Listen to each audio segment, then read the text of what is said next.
quale si vuole fare scomparire anche il nome. Infatti sapete che c'è un progetto per cui Messina e la provincia vengono tolte dalla Sicilia, vengono unite a Reggio Calabria e non si sa perché Messina dovrebbe lasciare la propria patria per unirsi a un popolo amico, vicino, ma che è diverso, e a un certo punto Messina dovrebbe perdere pure il proprio nome, che non esisterebbe più la città di Messina e la città di Reggio Calabria, ma esisterebbe una nuova città dell'affetto. È una delle tante aggressioni che vengono fatte alla Sicilia da 150 anni.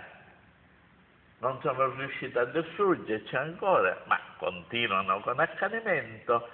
E allora per questo io sono candidato a Messina e provincia, per dire: se voi resistete non vi lasceremo soli.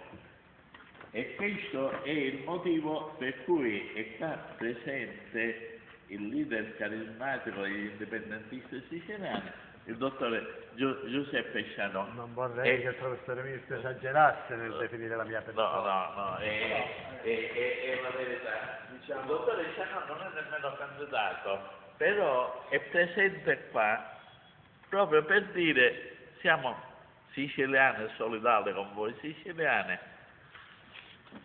Se voi resistete ci troverete a fianco, sì, noi in ogni momento. Vorrei dire anche che siamo convinti che la città di Messina risorgerà, tornerà a essere la regina dei due mari, tornerà a essere la punta avanzata della nazione siciliana nel Mediterraneo, in Europa e nel mondo.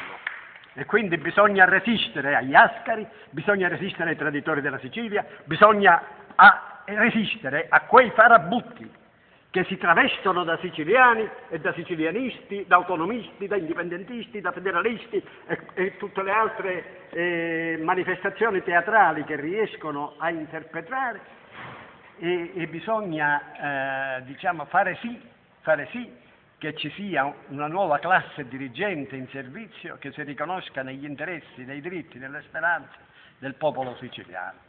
Non aggiungo altro, viva Messina, viva la Sicilia. Grazie dottore Scianò, è arrivato adesso il dottore Gianluca Castigliano.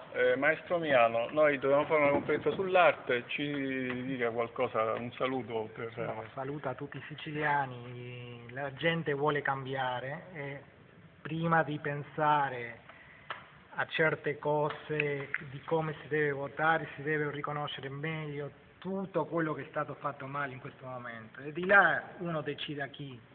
Penso che il Fronte Nazionale e adesso anche i Forconi in qualche maniera stanno sollevando un poco già da anni il fronte tutti questi problemi. È ora di cambiare e che la gioventù vuole cambiare, questo è un momento essenziale e la cultura è imprescindibile, perché non solo, come avremmo studiato i messinesi, il passato, gli anni dell'Ottocento, in qualche maniera si ricostruiva certe cose della storia patria, anche i nostri anni sono importanti per risaltare certe cose che in un giorno potrebbe anche diventare la Sicilia indipendente, no? Sapendo bene la propria storia. Va bene, grazie professore Juan Mario Miano. E una parola anche per il dottore... Niente, io appunto eravamo qui per questa conferenza che purtroppo... Innanzitutto qual è la situazione sotto... ci sono i dipendenti dell'ATM che sono sui davanzali delle finestre, quindi c'è una situazione abbastanza critica, la città di Messina sta soffrendo immensamente, specialmente per quanto riguarda tutto l'ambito pubblico.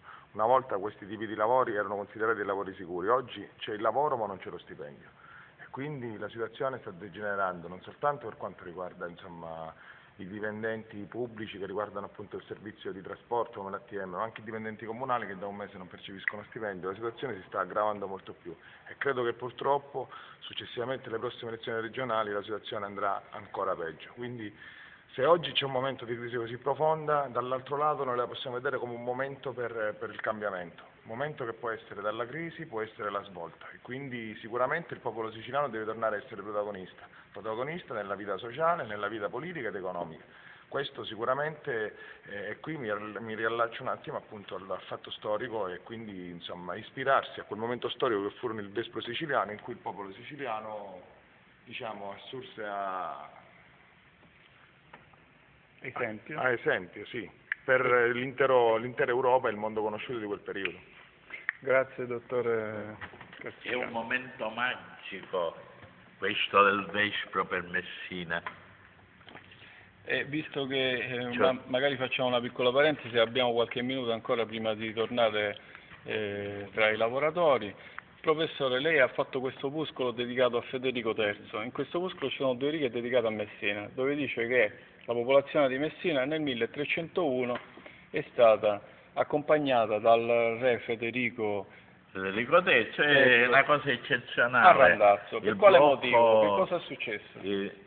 Dunque Messina era assediata un'altra volta e stavolta si puntò sull'affamamento, cioè a Messina non arrivavano rifornimenti. Il grande re di Sicilia Federico III era grande per quello che fece, ma era grande anche per l'umanità, per l'amore per la Sicilia, per la sensibilità. Cercava di rifornire Messina con colonne di muli scortate dalla cavalleria pesante che attraversavano le linee dell'assedio. Però mangiavano i muli, mangiavano i cavalli della scorta, mangiavano quelli che guidavano i muli, mangiavano i cavalieri con armatura pesante che scortavano queste colonne. Insomma, la questione è che quello che arrivava era poco. Federico III una volta entrò a Messina con una di queste colonne. Era una persona particolarmente sensibile, particolarmente buona, e rimase scosso quando vide lo stato di denutrizione della popolazione. Rimase scosso al punto che non riuscì a trattenere le lacrime, che non era un modo per galvanizzare la difesa della città, vedere il re depresso. E allora, davanti a questa situazione, prese una decisione impensabile per i tempi: lo sgombero della popolazione civile sotto la protezione della cavalleria pesante, e si fu steso da Messina, guidato dal re, con la scorta militare della cavalleria feudale, che partito da Messina attraverso sentieri di montagna arrivò poi a Randazzo, dove la popolazione fu allocata. Questo è, diciamo, il punto di contatto della città di Messina con Randazzo. I messinesi, rimasti grati per quello che aveva fatto il loro re, alcuni anni dopo, nel Duomo di Messina organizzarono